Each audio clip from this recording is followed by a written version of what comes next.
I'm going to talk about interest on costs. Perhaps not the sexiest subject on the planet, but quite important if you get to the situation where a court has made an order for costs. And the problem is that the courts are taking completely different views. Not only are they taking completely different views, but each court is saying that their view is the normal one. So it's not as though there have been two different decisions with the court saying, well, there were special circumstances here. And that's a problem. And I want to look at a couple of very recent cases, both of them in July 2020. So in a case called Marlborough v. Sharps, the link is on screen, the Senior Courts Costs Office said that there should be no interest awarded on pre-judgment costs. The key here was a disbursement funding loan where the client had paid interest in order to borrow money to pay for the disbursements and had then won the cost. So this was a real expense by the client. It wasn't just that they'd lost the use of the money, and at the moment you'd be lucky to get 0.5%. They'd really actually spent this money. And the court said that interest on such a loan or whatever could not be claimed as a separate costs item. And that is generally accepted as being the law. And I don't argue with that. The court has the power to award pre-judgment interest and costs, and that power stems from CPR 44.2 bracket 6 brackets little g. So the court has that power. The issue is whether the court should exercise its discretion to do so. And in the Marlborough v. Sharps case, the court said no. The general rule is that you do not get interest on costs before judgment. Just 4 days later, in another case called Sharps, that's a bit confusing, which is Sharp and others v. Blank and others, again the link is on your screen, the Chancery Division took the opposite view and awarded pre-judgment interest, but also said that as far as that court was concerned, it was normal. It was a discretionary power, but one that the court would normally exercise. And so the position now is that we have two separate parts of the High Court within 4 days of each other, very recently, not only coming to different decisions, but each of them assuming that they're reflecting the normal position. Nothing unusual in either case, nothing which marked it out from the normal run of cases. So to put it in rather non-lawyerly terms, none of us have a Scooby-Doo as to what a court's going to do at the end of a case where costs are ordered.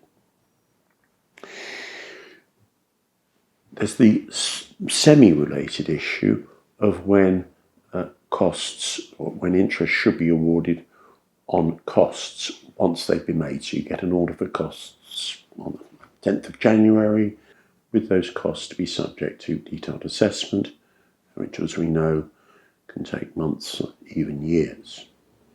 The Judgment Act 1838 provides that interest should run from the date of the order. It's very clear, but again, the court has the power to vary that.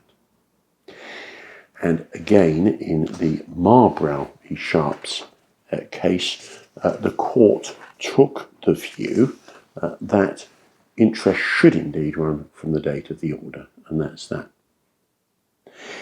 In the other case, Sharp and others v. Blank, the court took into account the length of time that it takes to have costs assessed and said that interest should only run from 4 months after the date of the order, even though the Judgment Act 1838 states that absent special reasons, interest should run from the date of the order.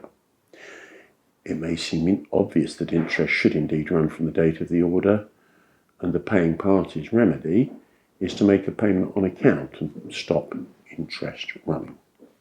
So yet again, we have a situation where two courts in 4 days have come to completely different conclusions, but on the basis that what they're doing is normal and not that there were special reasons. So again, we have no idea with any case that you have in your filing cabinet or on your computer at the moment as to whether or not you're going to get pre-judgment interest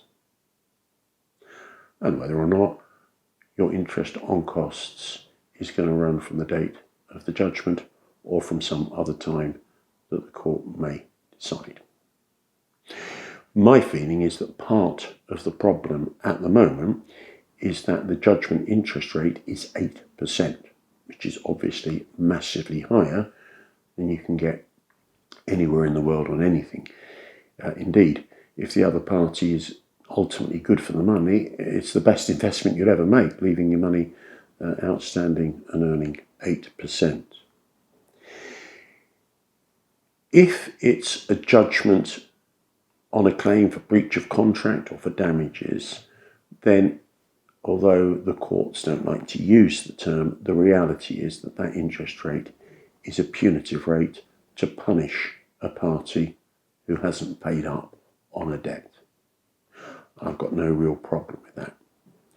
Costs is different in the sense that costs themselves are not meant to be a punishment, and why, given that situation, especially when a party doesn't know the amount of costs, why should a party be punished with an 8% rate of interest, which is a punitive rate? So my remedy is no ifs, no buts, no variations, that on the judgment debt in relation to the cause of action, it should be 8% from the date of judgment. But that in relation to costs, it should be from the date of judgment, no ifs, no buts, no exceptions, but at a rate now of, say, 3%. And you could make that longer lasting by saying that it shall be 2% above base rate for the time being, or whatever. As far as pre-judgment interest is concerned, I think, again, there are real issues. Firstly, if a person, for example, has a conditional fee agreement with their solicitor and has not had to borrow a penny piece to fund the litigation, why should they then get interest on those costs which they've not paid?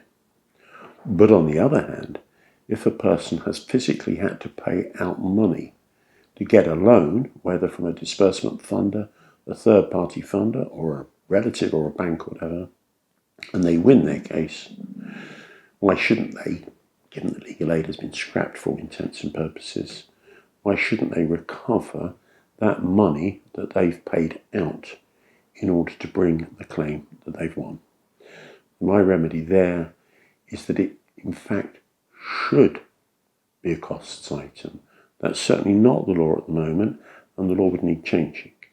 But that you have no inherent right to interest on pre-judgment costs, but that if you have actually incurred that interest, rather than just the loss of use of money, then you should be able to claim it as a costs item. So specifically, costs item £787.63 paid to Biddy Bank for a loan to fund this litigation, with a statement from the bank. So there we are. I've already blogged these cases with the legal references and links, and they're on screen now, appearing below this judgment. But as ever, I love your comments, so please keep them coming. Thank you.